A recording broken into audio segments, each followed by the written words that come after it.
तो आज हम कवर करेंगे द सुसाइड स्क्वाड मूवी को। तो चलिए शुरू करते हैं। तो मूवी की शुरुआत में हम देखते हैं सावंत को, जो कि जेल में एक जगह पर बैठकर बॉल से खेल रहा होता है और वहां पर एक चिड़िया आती है और सावंत बॉल से निशाना लगाने में काफी अच्छा होता है, तो वो चिड़िया को बॉल से मार देता है। फिर वहां पर अमांडा वॉलर आती है और सावंत को मिशन पर जाने के लिए कहती है और कहती है अगर तुमने ये मिशन पूरा कर लिया तो तुम्हारी 10 साल की सजा माफ कर दी जाएगी, और वार्निंग भी देती है कि अगर तुमने भागने की कोशिश की तो तुम्हें मार दिया जाएगा, क्योंकि उन्होंने उसके सर में एक बम फिट कर दिया है। फिर सावंत को मिलाया जाता है रिक फ्लैग से, जो कि उनकी टीम का लीडर है, और फिर सावंत को बाकी सभी सुसाइड स्क्वाड से मिलाया जाता है, जिसमें TDK Captain Boomerang, Black Guard, Mongal, Weasel, Javelin और हार्ली क्विन होते हैं। और फिर वो सभी प्लेन से मिशन पर निकल जाते हैं और लोकेशन पर पहुंचकर सभी लोग पानी में कूद जाते हैं और सभी लोग तैरते हुए किनारे पर जाने लगते हैं। लेकिन विजल को स्विमिंग नहीं आती थी, तो वो पानी में डूबने लगता है, लेकिन सावंत उसे लेकर किनारे तक आ जाता है और उसे पता चलता है कि विजल मर चुका है। और ये सब होता है कोर्टो मार्टिस का आइलैंड पर, जहाँ पर नाजियरा लेबोरेटरी है,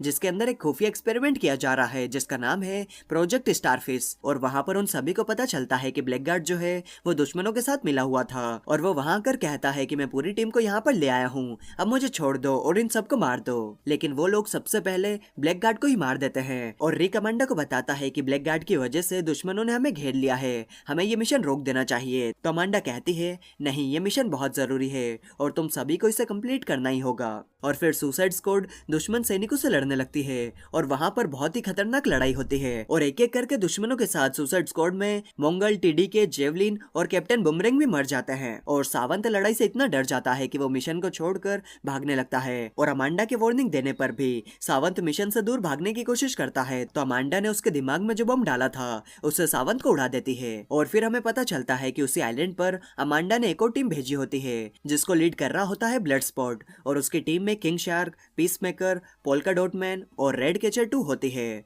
और ये टीम दूसरी तरफ से आइलैंड पर पहुंचती है और हम देखते हैं कि टीम 1 में सिर्फ 2 ही लोग जिंदा होते हैं और वो दोनों भी लड़ते लड़ते अलग हो जाते हैं। और फिर हमें 3 दिन पहले का सीन दिखाया जाता है और अमांडा ब्लड स्पॉट से मिशन पर जाने के लिए कहती है, लेकिन वो मना कर देता है। और ब्लड स्पॉट जेल में इसलिए होता है क्योंकि उसने सुपरमैन को क्रिप्टोनाइट की गोली मार दी थी और उसकी वजह से सुपरमैन आईसीयू तक पहुंच गया था। और अमांडा ब्लड स्पॉट को सुसाइड स्क्वाड ज्वाइन करने के लिए बहुत कन्विंस करने की कोशिश करती है, लेकिन वो नहीं मानता। फिर ब्लड स्पॉट से मिलने के लिए उसकी बेटी आती है और उसकी बेटी ने एक घड़ी चुरा ली थी और उन दोनों में बहुत ही बहस होती है और वो दोनों एक दूसरे को बिल्कुल भी पसंद नहीं करते। और जब ब्लड स्पॉट फिर से अमांडा के पास जाता है तो अमांडा उसे कहती है या तो तुम सुसाइड स्क्वाड ज्वाइन कर लो, नहीं तो मैं तुम्हारी बेटी को चोरी के जुर्म में कड़ी से कड़ी सजा दिलवाऊंगी। और मजबूरन ब्लड स्पॉट को अमांडा की बात माननी पड़ती है। फिर अमांडा ब्लड स्पॉट को एक एक करके टीम के सभी मेंबर से मिलाती है और फिर उन सभी को बताया जाता है कि तुम सभी को ओटनहाइम में जाना है और वहाँ पर प्रोजेक्ट स्टारफिश नाम का एक एलियन है जिसके ऊपर वहाँ पर एक्सपेरिमेंट चल रहा है और वो पूरी दुनिया को तबाह कर सकता है। तो तुम सभी का ये काम है कि तुम्हें स्टारफिश से रिलेटेड सभी डेटा को खत्म करना है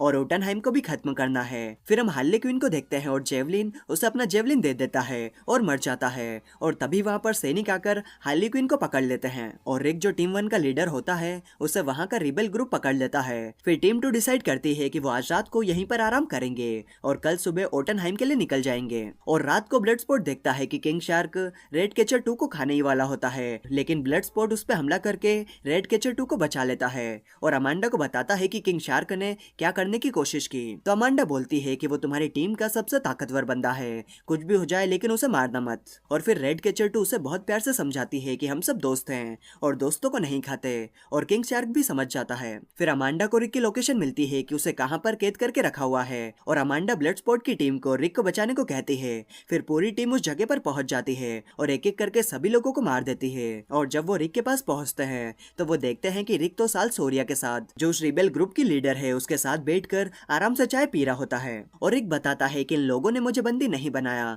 बल्कि ये लोग तो मुझे बचाकर यहाँ पर लेकर आए हैं और ये लोग खुद कोल्टो माल्टीज की गवर्नमेंट के खिलाफ काम कर रहे हैं। और साल सोरिया टीम 2 से बहुत ज्यादा गुस्सा होती है क्योंकि उन लोगों ने उसके सभी आदमियों को मार दिया। और रिक साल सोरिया को समझाता है कि जब हमारा दुश्मन एक है तो हमें एक साथ मिलकर काम करना चाहिए, और साल सोरिया मान जाती है। फिर हमें पता चलता है कि कोर्टो माल्टेज जो आइलैंड है उसको हरीरा फैमिली रूल करती थी, लेकिन हरीरा फैमिली को जनरल सिल्वियो लूना ने अपने साथी मेयर जनरल मार्टियो के साथ मिलकर मार दिया और कोर्टो माल्टेज पर कब्जा कर लिया। और थिंकर करके एक आदमी है जो इन दोनों के लिए काम करता है, और थिंकर स्टारफिश प्रोजेक्ट पर 30 साल से काम कर रहा है, और स्टारफिश अपने अंदर से छोटे छोटे बच्चे निकालकर दूसरे लोगों को अपने काबू में ले सकती है, और वो जितने लोगों को अपने काबू में लेती है वो उतनी ही ताकतवर होती जाती है। फिर हम देखते हैं कि हार्ली क्वीन को नए कपड़े दिए जाते हैं और उसे एकदम तैयार करके ले जाया जाता है जनरल लूना के पास, और जनरल लूना हार्ली के साथ एक दिन बिताता है और हार्ली को प्रपोज करता है। और जब वो बताता है कि उसका क्या प्लान है और वो बड़ों के साथ साथ छोटे छोटे बच्चों को भी मार देगा, तो हार्ली को ये सुनकर अच्छा नहीं लगता और वो उसे गोली से मार देती है।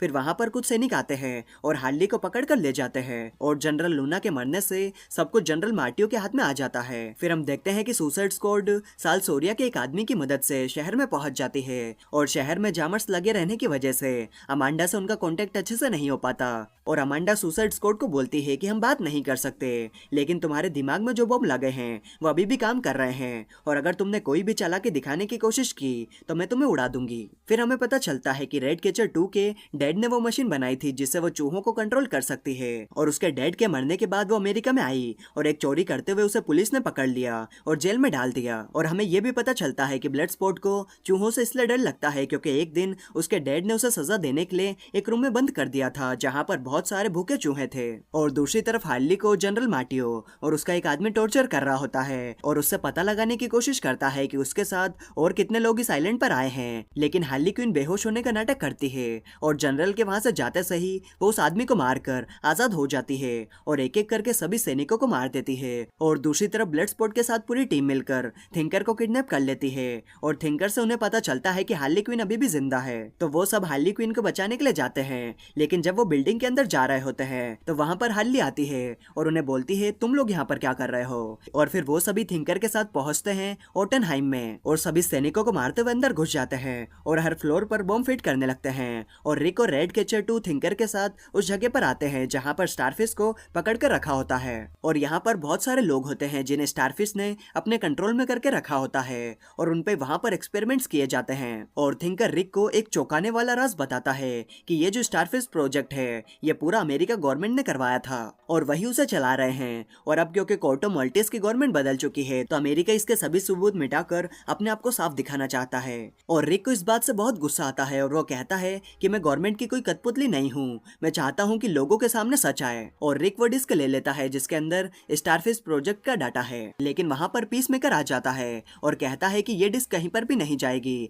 हमें उसे तबाह करना है। और रिक को समझ में आ जाता है कि पीस मेकर अमांडा के लिए डायरेक्ट काम कर रहा है, लेकिन तभी वो बिल्डिंग तबाह होने लगती है क्योंकि उन्होंने जो बम लगाए थे वो टाइम से पहले ही फट गए और सभी लोग बेहोश हो जाते हैं। और जैसे ही रेड कैचर 2 उठती है तो वो देखती है कि स्टारफिश आजाद हो चुकी है और वो सबसे पहले थिंकर को लेती है और मार देती है। और रिक और पीस मेकर को जब होश आता है तो वो दोनों लड़ने लगते हैं और रिक उस लड़ाई को जीतने ही वाला होता है, लेकिन पीस मेकर रिक के दिल में हमला करके उसे मार देता है। लेकिन रिक जिस डिस्क में अमेरिकन गवर्नमेंट के सभी राज थे उसे फेंक देता है और वो डिस्क रेड कैचर 2 लेकर भागने लगती है। और जब पीस मेकर उसे पकड़ लेता है तो रेड कैचर 2 कहती है तुम्हें डिस्क तोड़नी है तो तोड़ दो, लेकिन मुझे क्यों मार रहे हो। लेकिन पीस मेकर रेड कैचर 2 को मारने ही वाला होता है कि तभी हमें कुछ देर पहले का सीन दिखाया जाता है जहाँ पर पोल्का डॉटमैन, हार्ले क्वीन और ब्लड स्पॉट का सामना होता है कुछ सैनिकों से। लेकिन पोल्का डॉटमैन जब उन पर अटैक करता है तो गलती से जो बम वो हर जगह पर लगा रहे थे वो फट जाते हैं और इसकी वजह से बिल्डिंग तबाह होने लगती है। और जब बिल्डिंग टूटती है तो पोल्का डॉटमैन तो बच जाता है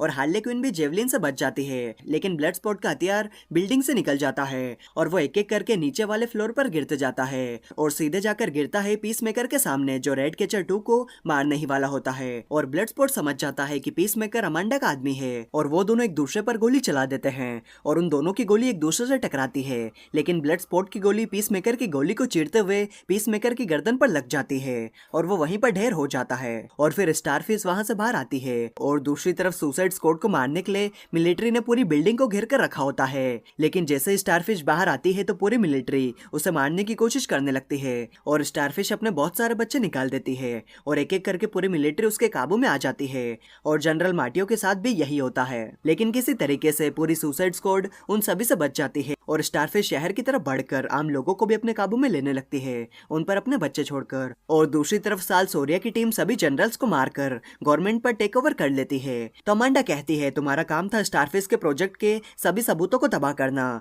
और तुमने वो कर दिया है, तो तुम सब वापस आ जाओ। लेकिन ब्लडस्पॉट कहता है कि आखिर हम स्टारफिश को ऐसे कैसे छोड़कर आ जाएं? वो बहुत सारे मासूमों को मार रही है। तो ब्लडस्पॉट अमांडा की बात नहीं सुनता और स्टारफिश को मारने के लिए निकल जाता है, अमांडा की परमिशन के बिना। और उसके साथ Polka Dot Man, Harley Quinn, King Shark और रेड कैचर 2 भी आगे बढ़ने लगते हैं। और अमांडा उन सभी को रोकने की बहुत कोशिश करती है, लेकिन जब वो सभी उसकी बात नहीं सुनते तो वो उन सभी के दिमाग में जो बम लगे हैं उनसे उन सभी को उड़ाने वाली होती है। लेकिन जब अमांडा बम फोड़ने वाली होती है तो उसके ऑफिस की एक लड़की अमांडा के सर पर बहुत तेज मारती है और अमांडा को बेहोश कर देती है। और सुसाइड स्क्वाड और लोगों की मदद करने के लिए स्टारफिश को मारने के लिए उनकी मदद करने लगती है। फिर ब्लडस्पॉट एक बड़ी सी बंदूक बनाकर स्टारफिश पर हमला करने लगता है, लेकिन उससे कोई फर्क नहीं पड़ता। लेकिन जब पोल्का डॉट मैन स्टारफिश पर अटैक करता है तो स्टारफिश को बहुत दर्द होता है, लेकिन स्टारफिश पोल्का डॉट मैन को पिचका कर मार देती है। और किंग शार्क स्टारफिश को खाने लगता है, लेकिन वो उसे भी एक बिल्डिंग में फेंक देती है और फिर उन सभी पर लोगों से हमला करने लगती है जिसको उसने कंट्रोल किया था। लेकिन फिर रेड कैचर 2 बहुत सारे चूहों को बुलाती है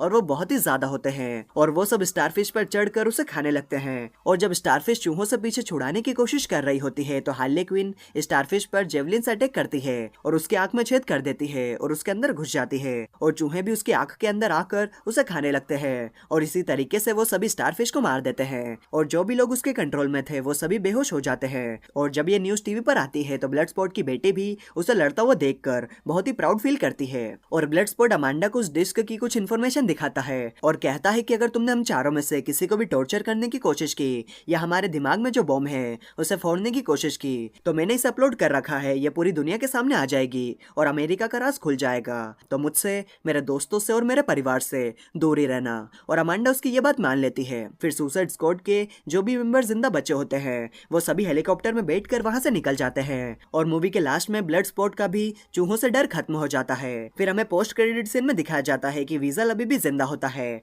और वो खड़ा होकर भागने लगता है। और हमें ये भी पता चलता है कि पीसमेकर अभी भी जिंदा है और गवर्नमेंट की देखरेख में है। और यहीं पर ये मूवी खत्म हो जाती है। तो आपको ये मूवी कैसी लगी और कौन सा सीन आपको इसमें सबसे बढ़िया लगा, कमेंट करके जरूर बताएं। और वीडियो अच्छी लगी तो यार एक लाइक तो बनता है, और यहाँ तक आए हो तो चैनल पे सब्सक्राइब कर ही लो यार। मैं आपके लिए ऐसी वीडियोस लाते रहूंगा। तो चलिए मैं मिलता हूँ आपसे अगले वीडियो में, तब तक के लिए bye bye and take care.